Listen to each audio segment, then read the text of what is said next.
today, and it's a great day weather-wise, not too hot compared to yesterday, for this significant milestone. Before we get to those things, I'd like to discuss how I got involved with Habitat for Humanity and what it means to me. I've been with Habitat for 3 years, but before I joined Habitat, a friend, Erica Heider, she happens to be here today, invited me to accompany her on interviews of families who had submitted an application for a home. I said, sure, that sounds like a great idea. So I went along and we visited a number of families over multiple days and met wonderful families, but I was shocked by the environments that they were in, the living conditions. And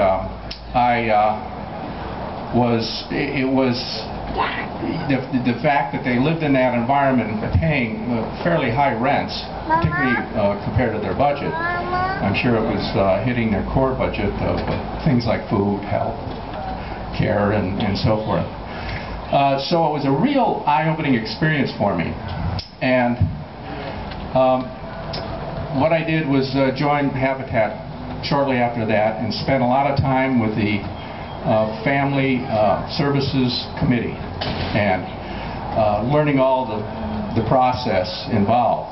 And I help participate at orientations where families are given information on how to apply, what the qualifications are, and so forth.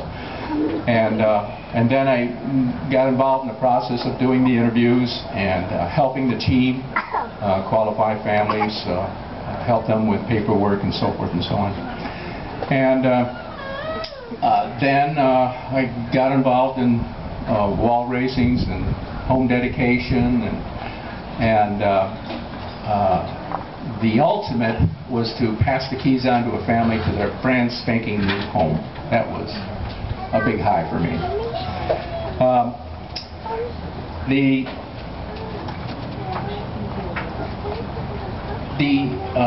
The one thing I got out of all this in the Family Services Committee environment was great joy.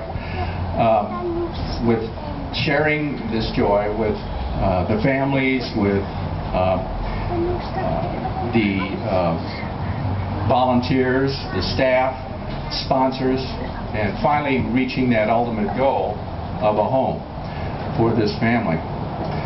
And when I look at all the links involved in the chain of partnerships from the beginning to the end, in the last 3 years I never found any weak links in that chain.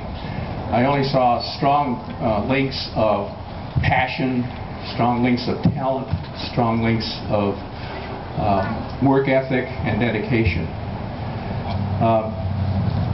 This all ends up, of course, with families getting a key to their home. And when you see the families and their children and the relatives and friends and the volunteers and the sponsors, the whole enchilada, it's a very moving environment for me.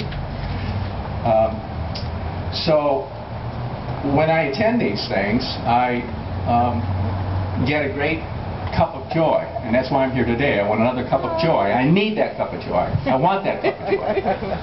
I need another fix. Sorry about that. So that's how I got involved with Habitat. It's been nothing but a great experience and a fun time working with a great staff and board of directors and sponsors and volunteers, the whole enchilada.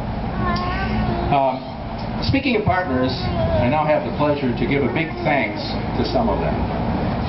The Melinda Little Hales Trust and Portland Development Commission and the HUD Self-Help Home Ownership Program, who together made it possible to purchase and develop the land for these 7 homes. How about a hand?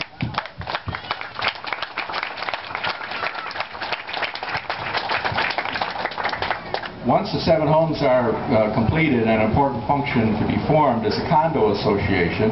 And the good news is we're fortunate to have a sponsor to do the pro bono work for that. And it's the law firm of Stoll Reeves, LLP. Is Ms. Michelle DeRosa here? Hey, thank you very much. To many donors, home sponsors, and in-kind contributors and proceeds from the Restore make it possible for Habitat to keep building homes for families. I'm going to mention some groups here that help build the homes, and I would like you all to raise your hands when I do. We've got to thank, of course, the future homeowners.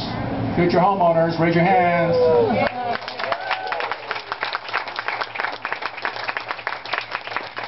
The volunteers.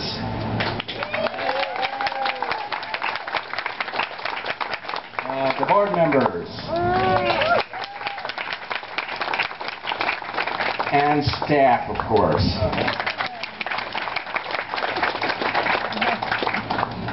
So the next task I have, I look forward to because I'm a big fan of this person. She taught me everything I ever wanted to know about family services. It was a rich learning experience, and she was a good guide to have along the way. And it was also a lot of fun because she's a fun person to work with. I'd like to introduce our Family Services Manager, Martina Kaufman.